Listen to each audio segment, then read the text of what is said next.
Everyone, কেমন আছেন সবাই? আশা করছি ভালো আছেন। এখানে দেখতে পাচ্ছেন একটি কালো এবং লাল গরু, দুইটি কিন্তু প্রতিযোগিতার জন্য নিয়ে আসা হয়েছে।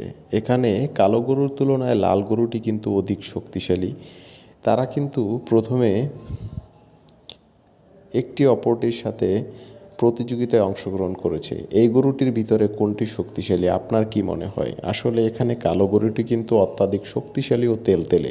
দেখুন, দুটো কিন্তু সমঝোতা করছে। আপনার কি ভালো লেগেছে? এই যে গরুটির জাতটি দেখছেন, এটি থাইল্যান্ডের একটি উন্নত প্রজাতির জাত। এই গরুটি কিন্তু সচরাচর কোথাও দেখা যায় না। একে অনেকে হলস্টেইন ফ্রিজিয়ান জাতের গরুও বলে থাকে।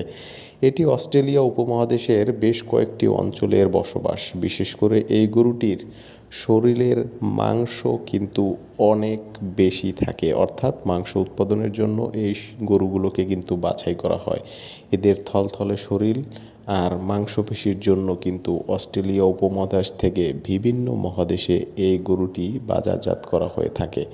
আর এই গরুটির কিন্তু কানে এবং গায়ে কিন্তু মনোগ্রাম লাগানো থাকে, যা সহজেই একটি গরুকে তার স্বাস্থ্য উপযোগী হিসাবে চিহ্নিত করার জন্য ব্যাপকভাবে প্রচলিত হয়ে থাকে। এই গরুটির দেখো পিছনের অংশটার মাংস কেমন। ভিডিওটিকে একটি সাবস্ক্রাইব করো।